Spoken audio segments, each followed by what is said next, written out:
анализ отчета на областната дирекция на Бургас.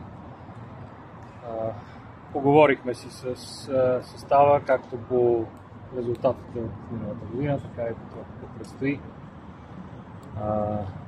Свършили са много работа колегите, което се вижда и по данните. За всяко едно от числата стои много работа, много лишения, както на тях, така и на техните семейства, което трябва да се отчита.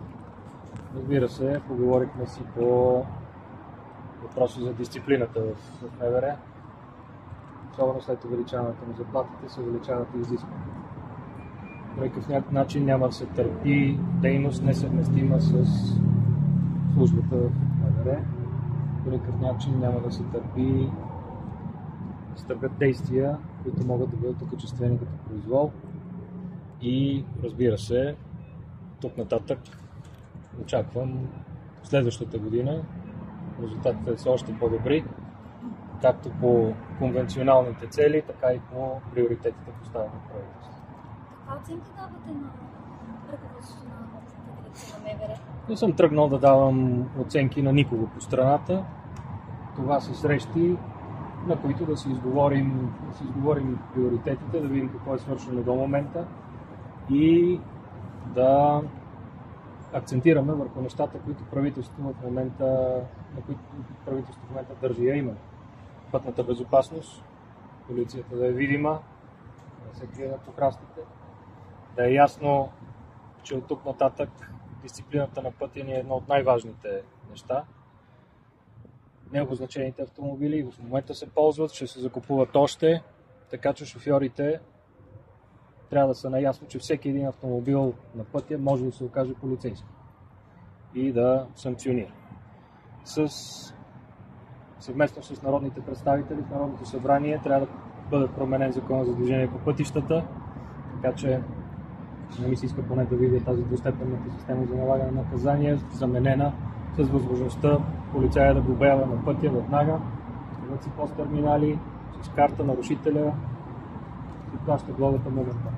Оттам нататък, разбира се, трябва да се измисли система за обезпечаване на наказанието, особено по отношение на чуждестранните шофьори, шофьорите на тежкотоварни автомобили, които минават транзит през България.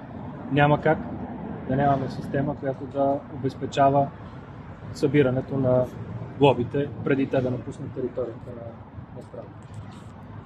Поговорихме си, разбира се, и за другите приоритети, който беше заложен от Консултативния съвет по национална сигурност, именно борбата срещу разпространението на наркотични вещества. Там особено внимание трябва да се отделя на училищата и местата, където се събират млади хора. Тук трябва да кажем, че областната дирекция в Бургас върши тази работа отдавна и я върши добре, съвместно с местната власт. Отделят такова внимание, но това трябва да продължи. Подобна превентивна дейност ще доведе, разбира се, и до съответните резултати, като и много още работа да се върши по отношение на рекламни кампании в социалните мрежи, така че младите хора да не посягат по никакъв начин към употребата на подобни наркотични вещества. Надявам се да видя закона променен, така че райския газ също да му бъде дадена съответната класификация в законите и по всякакъв начин трябва да се преследват всички видове наркотични вещества.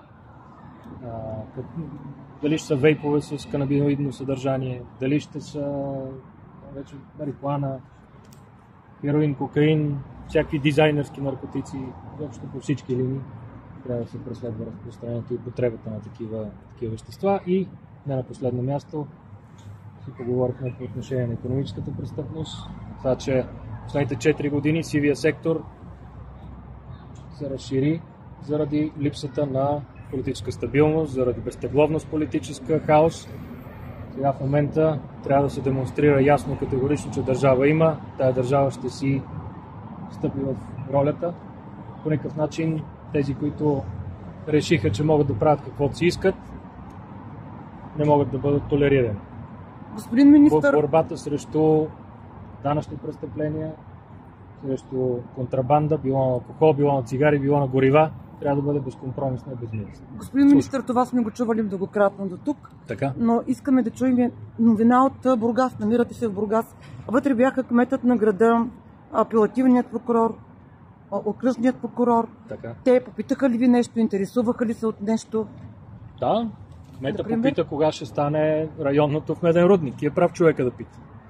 И аз съм му обещал, че процедурата ще бъде движена максимално бързо. Бавена е именно заради тази честа смяна на правителство.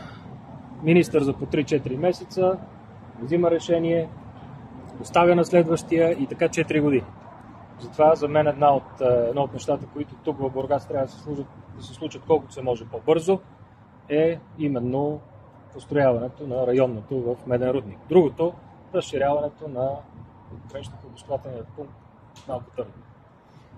Тук вече ще трябва да си направим бързо една координационна среща между местните власти, гранична полиция, митниците, за да можем да измислим алгоритъма за бързи действия по-нататък и естествено инфраструктурата от там нататък трябва да се осигури и финансиране за нея. Министър Митров, кажете малко повече информация относно спецакцията в Врачанско, при която има 2 задържани. Можете ли да ни кажете нещо повече? Нищо повече от това, което вече е коментирано. Нека приключат всички действия по въпросната операция. Знаете, тя е международна, тя е под ръководство на прокуратурата и на ДАНС. Най-вероятно случай оказва съдействие и когато има вече детайли, те ще излязат да говорят по всичко, което може да се сподели на този етап, свързан с това. А какъв е вашия коментар относно предложението за провеждане на референдум? За мен това предложение идва в момент, в който България уверено върви към еврозоната, има всички шансове да получи положителен конвергентен доклад и оценка от европейските институции и това предложение за мен поне изглежда като категоричен саботаж на възможността на България да стане член на еврозоната от 1 януари 2026 година. Президентът има много възможности до момента да инициира подобен референдум или поне да отвори темата. Той вчера говореше други неща. На всичкото отгоре, неговото предложение, освен че противоречи на Конституцията, то и недопустимо като такова и аз предполагам, че парламентът ще отхвърли изобщо разглеждането на подобни предложения. За разширяването на граничния пункт Малко Търново от 2 години това е актуална тема. Държавата на няколко пъти поема ангажимент. Дори така се чуваше информация, че има осигурени средства. Тепърва ще предстоят и някакви разговори. Ето на. Вие сте прави. 2 години всеки казва да, добре, обаче като се смени едно служебно правителство с друго редовно, което издържа 9 месеца или по-малко и си я караме, така 4 години и никой не знае в момента къде е отговорността. Всички са си предавали топката, прехвърляли си я, като няма ясна посока, като няма някаква дългосрочна перспектива, ако няма някакъв хоризонт политически, идваме до правилни и съвсем резонни въпроси като ваши. А вие какво ще направите в тази посока? Ще си инициираме среща между местните власти, гранична полиция и митниците. Кога? Така че да може следващата седмица, следващите дни ще направим възможното, така че в крайна сметка тези институции трябва да се координират помежду си, да се срещнат. Това е следващата, разбира се, стъпка по въпроса, което трябва да се осигури. Но това вече с Министерството на финансите ще се проведе такъв разговор. Но това е инфраструктура, за която се говори отдавна, приоритизирана е в много от предишните правителства и аз мисля, че няма никакъв проблем сега, когато поне има воля и дългосрочен хоризонт, да започне да се случват нещата. И да стане и ваш приоритет. Не, той е наш. Аз вече го споменах. Аз си го споменах като приоритет. За туристически сезон, командировани полицаи, ще разчитаме отново на двойки от чужбина, от кои държави, как ще бъде посочено? Да, традиционните държави, сега да не ги изброявам, вие знаете по-добре от мен дори. Ние си говорихме с колегите преди малко, че за нас, освен съвместните екипи и смесени екипи, които да патрулират по българското Черноморие, ни е важно, разбира се, и борбата с нелегалната миграция. Това засяга Бургаския район пряко и директно. И тук вече концепцията за това, че Европа трябва да се възприема като едно цяло с общи външни граници, които да бъдат охранявани със съвместни усилия, някакси започва да приема форма. Знаете, че Frontex има около 160 човека контингент на нашата граница. Румъния, Унгария и Австрия също са изпратили такива контингенти и ние в момента се стараем колкото се може повече държави членки на Европейския съюз да ги мотивираме да пращат свои хора на границата, за да може тази граница да осигурява спокойствието вътре, т.е.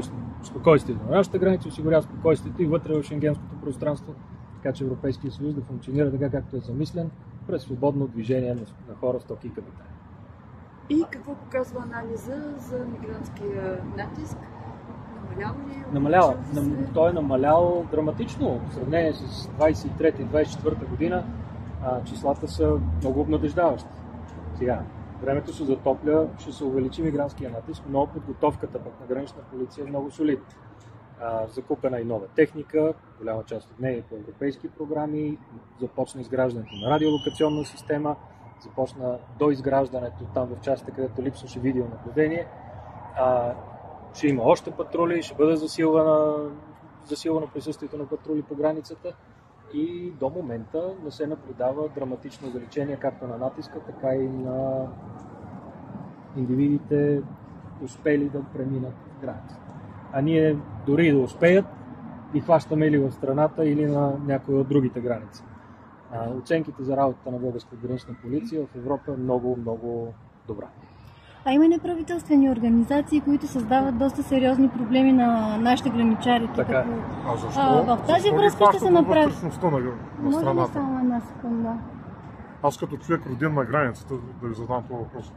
Аз вече казах, понякога няма как и да... Това е много дълга граница, близо 300 км. Не можеш да сложиш полицай на всеки метър. Така че понякога успяват и да преминат, но след това биват хващани във вътрешността на страната. А някакви действия във връзка, да. Дали се разследват за участие в други дейности? Ще ви Надявам се ме разберете. Ще ви кажа следното, разбирам и вие ще ме разберете. Неправителствени организации, които зад маската на хуманитарна помощ се занимават с други неща, ще трябва да носят последствия за своите действия. Какви други неща?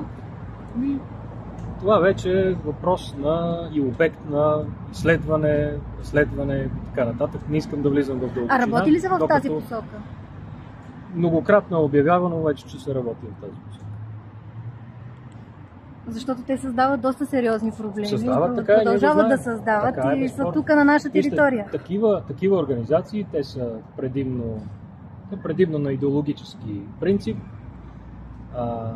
се занимават с дейност, която е несъвместима с законите и начина, по който трябва да функционира граничния пропуск. Тоест те са част от трафика? Аз не казвам такова нещо, казвам ви, че имаме проблеми. Тези проблеми, разбира се, ще бъдат разследвани и когато се установят в цялост и в пълнота, когато са ясни всички факти и обстоятелства, тогава, ако е необходимо, ще се предприемат и съответните действия от съответните институции. Набързо, а по отношение на тези хора, работи ли се с партньорските служби, за да се изследва дейността им? Работи се с всички институции, включително и с партньорски служби, за да се изследват. Те не са български феномен, има ги в Италия, има ги в Германия, има ги в Гърция и къде ли не. Първата група идва от 10 юни до 15 септември. 16 броя чуждестранни полицаи, Германия, Румъния, Полша, Чехия, като всички са в Слънчев бряг, с изключение на чехите, които ще охраняват, колегите от Чехия, ще охраняват дестинацията, където има повече чехи от Приморско. За Балък сме създали също така организация, сега почват шествия, почват празниците за тях. Правим максимално всичко, за да се осигури един спокоен бал, без проблеми и без инциденти.